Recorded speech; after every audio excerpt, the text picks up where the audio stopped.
Divorce lawyers of Reddit. What things do clients always think is unique about their divorce, but is actually common?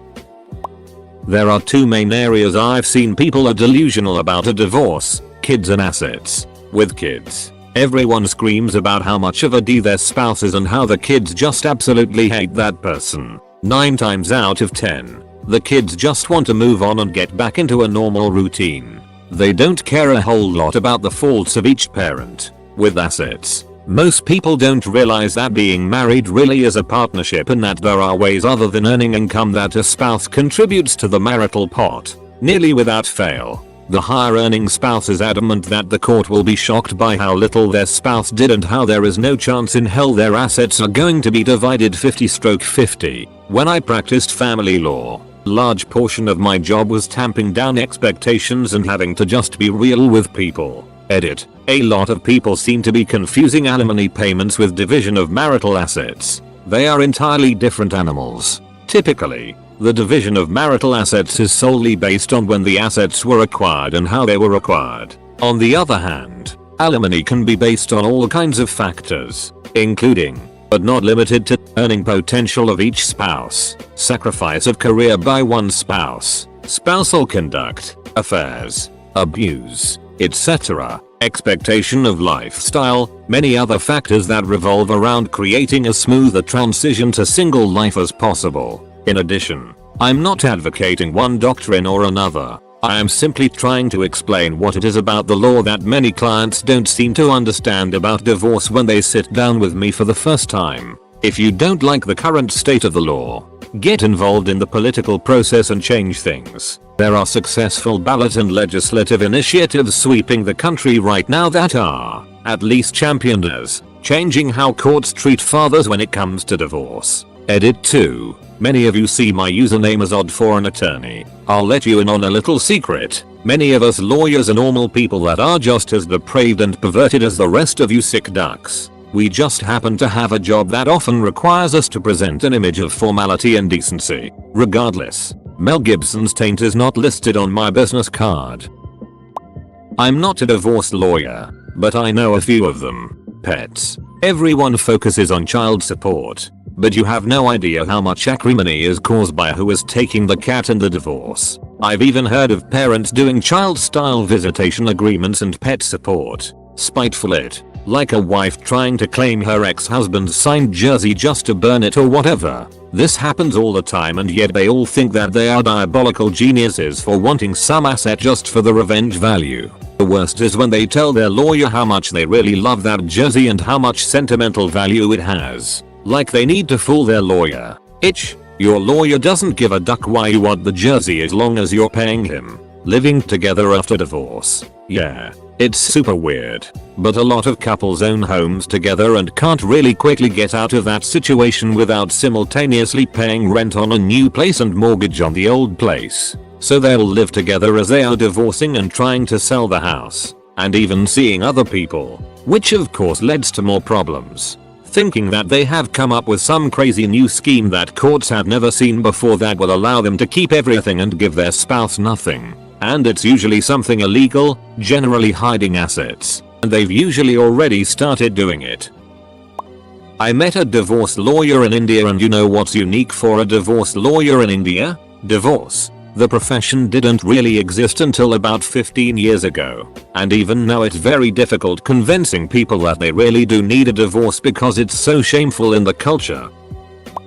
Paralegal here. When cheating is involved, the client will often bring in mountains of photographs, text message printouts, bank statements showing where cash was withdrawn, etc. They need me to understand how awful this is and they want me to go stake out their soon-to-be cheating ex. Cheating is insanely common. My standard reply of, yes, understand. Yes, I have seen hundreds of pictures and thousands of text messages. Yes, she is terrible for doing this to you, is always met with, but you don't understand. This is the worst thing that has ever happened. Trust me, I understand. You are coming to see me on your worst day ever. I will be sure that the attorney understands your file inside and out, but you aren't going to shock us. And I am not Facebook stalking your soon-to-be ex. Well, I might. Just for fun.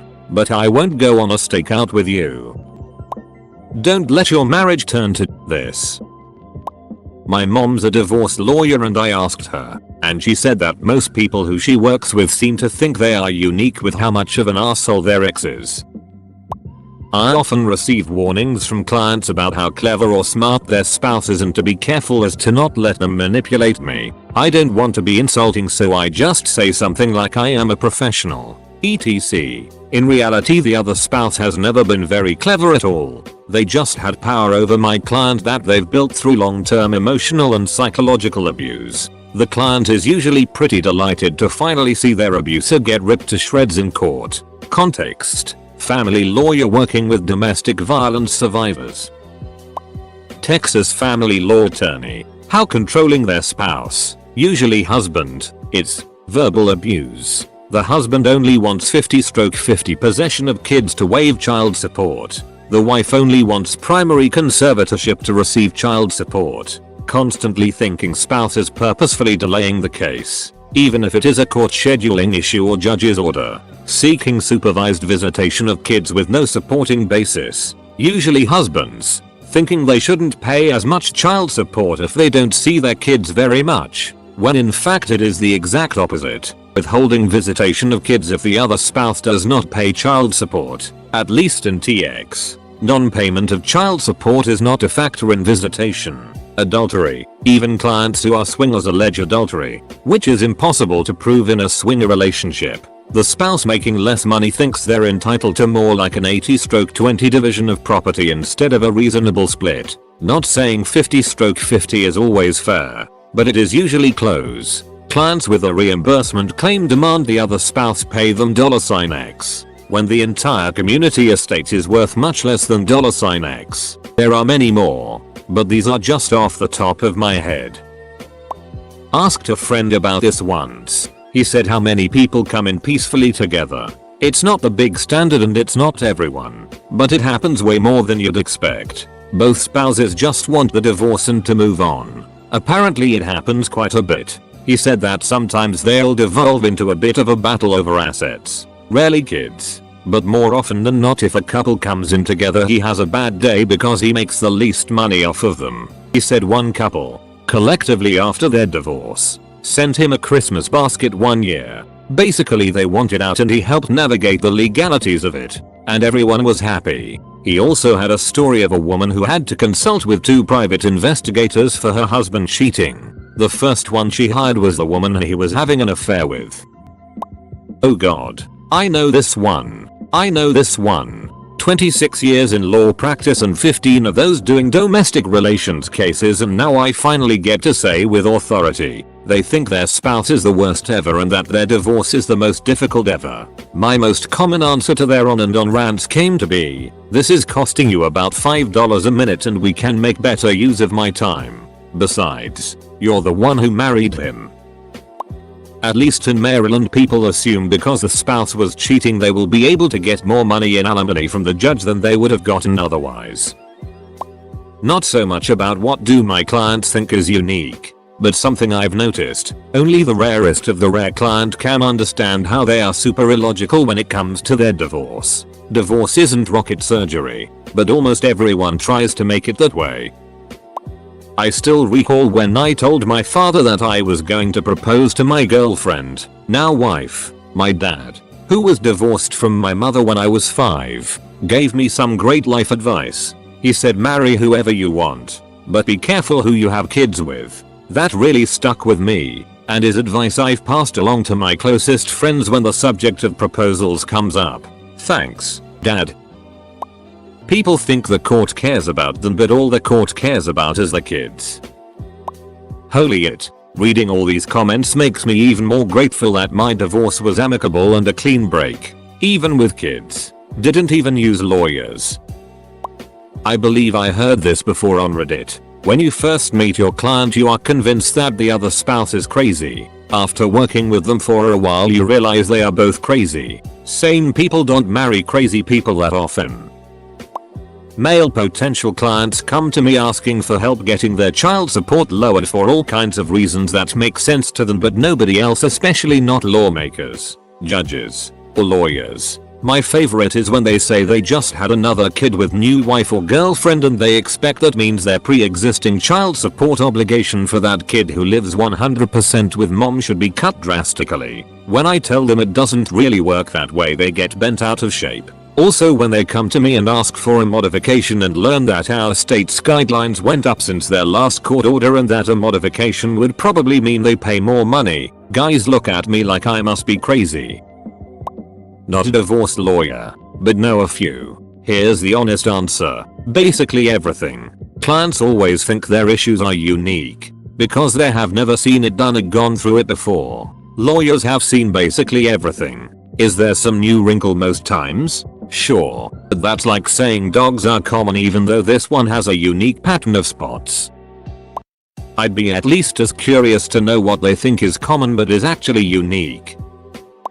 Potential divorce clients don't want to believe that if they and their spouses can't actually afford to maintain two separate households now that getting a divorce won't somehow magically make it affordable. I do my best to help them have reasonable expectations. I tell them what they should expect. I tell them that many times getting a divorce means that they'll be giving up the home they live in currently and the possibility of home ownership in the foreseeable future. I suppose I could just whip them up and say, let's get that son of H. Sign here and give me your money, but I don't. I send a lot of divorce inquiries to marriage counselors, from whom I receive no remuneration. I feel like many divorce practitioners in my area give people unrealistic expectations. Then they can the flames of discord, and then they profit. I prefer criminal defense practice. It's more honest. I feel like I am providing a more valuable service when I'm protecting people from the awesome power of the state. People generally just don't understand what no-fault divorce means. Yes, I understand she cheated. Yes, I understand that she was a bad spouse and was verbally abusive. Yes, I understand this ruined your life. No, that information does not make a single iota of difference as to who gets what, at least in my jurisdiction. Are there just bots that repost highly pivoted comments from seemingly similar threads from the past? This is the second case of this happening so far in this thread.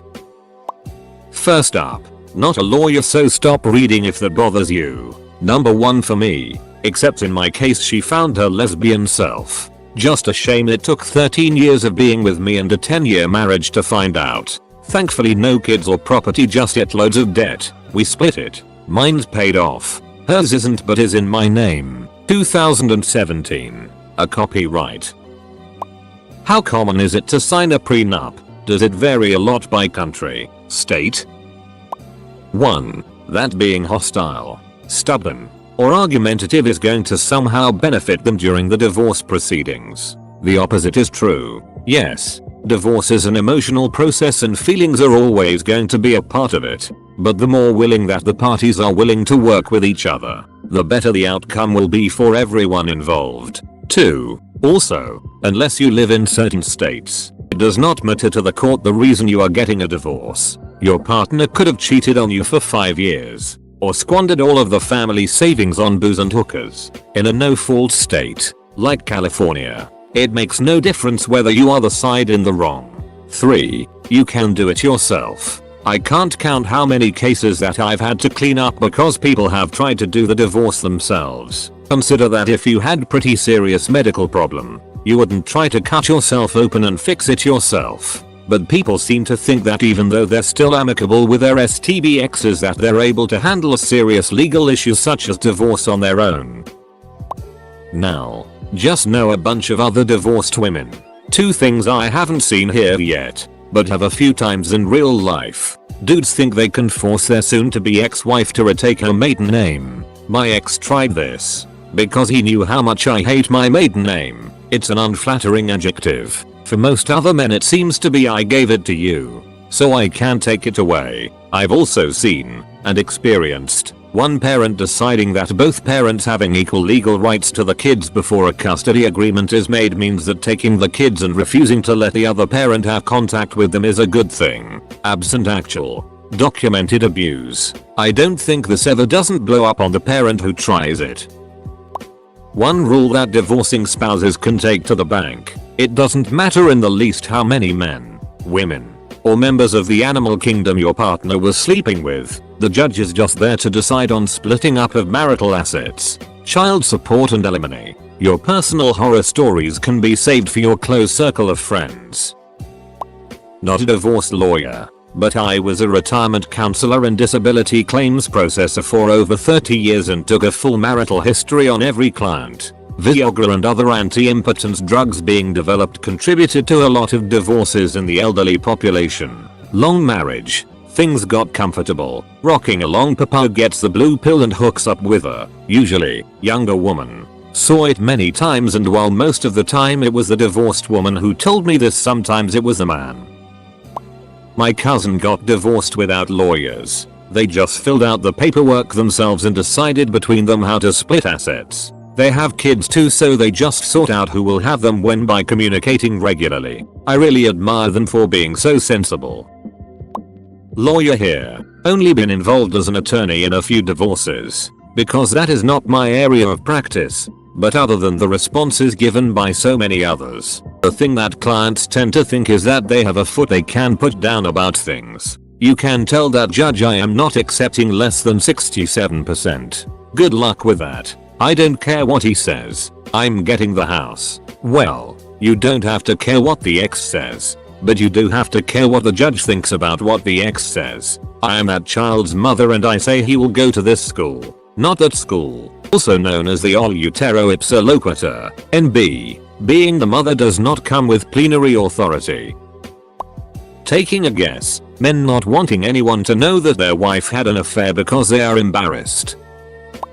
I am a disabled man and my wife and I own a lucrative business that she ran. We are currently in a divorce and she has cut me off of all earnings from the business and I am surviving on my disability and therefore cannot afford an attorney. Is there a forum or subreddit that I can talk to someone in family law for advice?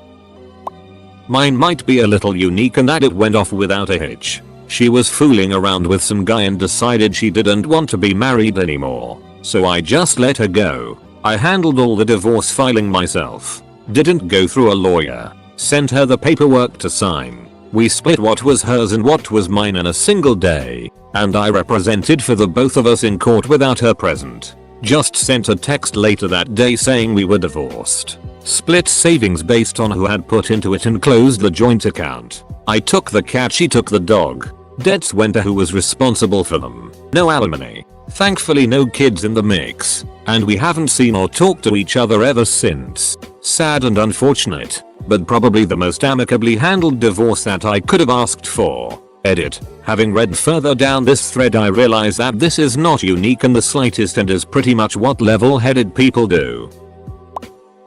Way more than enough validation to continue to happily ignore my mother when she gets all butthurt about the fact that I refuse to ever get married. Potential clients genuinely believe they can easily make the other spouse pay their lawyer bill, my fee, because the other spouse is such a bad person by virtue of the fact that she has caused this divorce. Then I tell them it probably won't happen that way, that usually each side pays his her bill, and that I'll need them to pay a retainer before I can work for them. Then they tell me they can't afford the standard retainer and ask if I'd be willing to take payments of $100 a month or something insane like that. Men very often think that they shouldn't have to pay child support if they don't have the kids stay with them regularly. Like, if she won't bring them here for weekend visits, then why should I have to pay support? My ex is a terrible human. Just getting engaged with her was a nightmare. I don't know what the duck I was thinking. But I asked her to marry me and she said yes, even though she later told me she never wanted to marry me. So her plan was for her to act like a total itch so I would break up the engagement. But I was blind in love. So first she tells me that if we are getting married, we needed a house. Now, I was just a fresh off college grad with very little money, but I work OT at the job I had, and took all my savings, put it down and actually buy a ducking 4-bedroom house in a nice part of town. So then in her evil mind, she comes up with another idea. She tells me that she loves the lake. She really does. That much is true. And that since she grew up with her family taking the family boat out to the lake, we had to have one. So I get a second job that worked on commission. I bust my ass.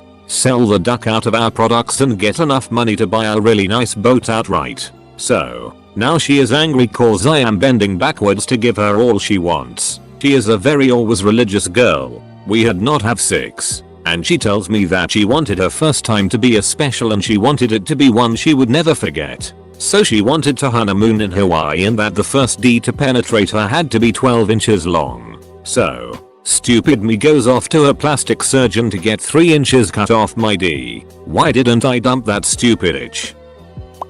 Well, I think my divorce was unique. My boss at the time my ex and I split up had gone to an ACLU fundraising auction. One of the items in the auction was a coupon for a no-fault divorce, put up by some divorce attorney in a county near mine. No one would bid for it, so it was paired with a rocking chair. My boss bought the rocking chair, and therefore had this coupon.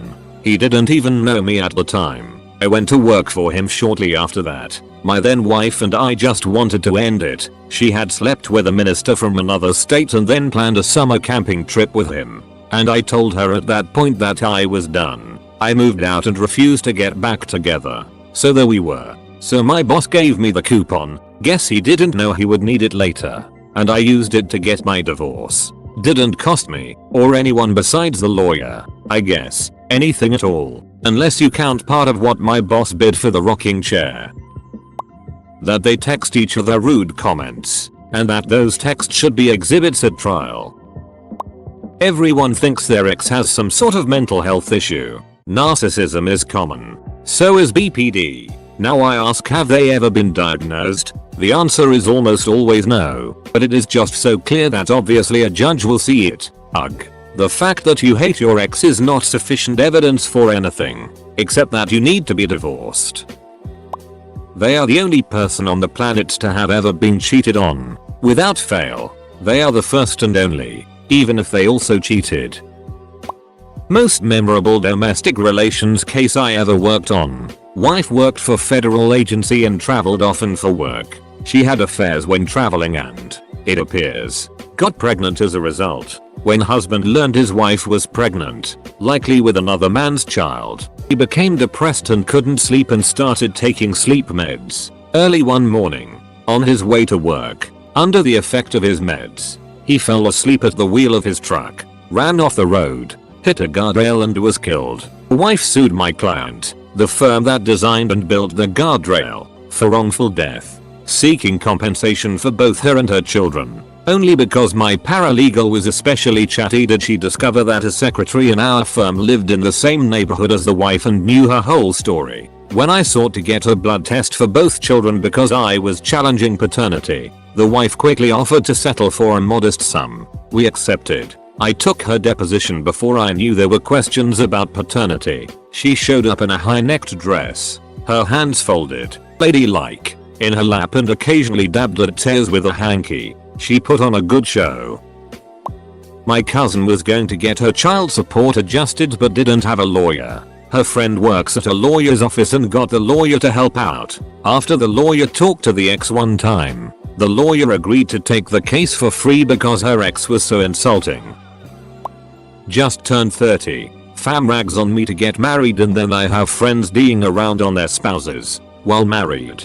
See all the telltale signs of a horrible relationship becoming a horrible marriage. I see no warranted reason to get married, even though the girls I've dated were superb and totally awesome. Some of the main reasons that we broke up is cause they view my lack of want for marriage as something that makes them question us. I view marriage as some archaic tradition. If you're a sheep then by all means, go rent a church and make God happy. Otherwise go buy a dope ring that isn't a diamond, throw a big ass party, or rent a cottage and celebrate it out of loving someone. I may not want marriage but a party. I'm always down for a party.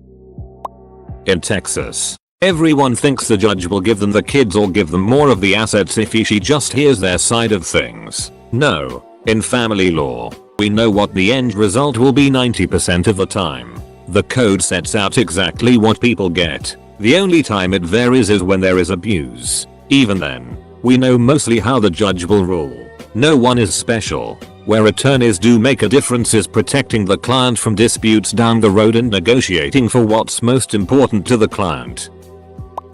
Ha, no actual domestic relations attorneys have responded. Probably because we all work 24/7, especially through the holidays, because all you duckers fight about everything.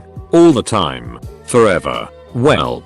Here goes. It's not necessarily that they think it's unique, but they all think the fact the other party cheated means something. Spoiler alert, it doesn't. Fault divorce isn't really a thing anymore. I think you can still covenant into it, but my state and I think all others did away with it as a default thing. And the court generally doesn't give a it. Nor do the attorneys on either side. Cheating makes you a bad partner, not a bad person or a bad parent.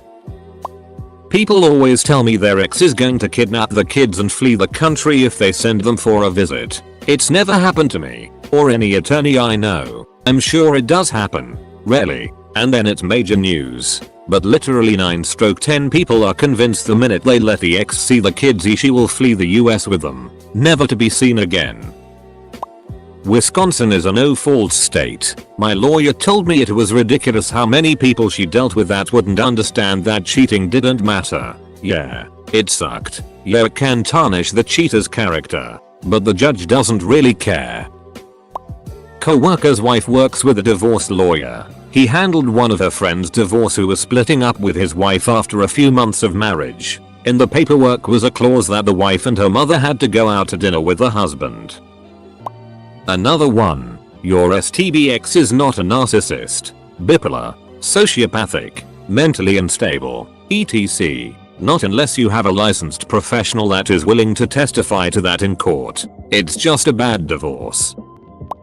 I worked as a paralegal at a law firm that only did family law. Every military client we had that got divorced after 25 or 30 years had a wife who wanted a divorce to date other women. I remember we had like 8 clients with that scenario at one time, but they each thought their case was unique. The wives would wait till the kids were old enough to be out of the house and the husband's about to retire, and boom, they would hit them with the news. It was a running joke at our firm.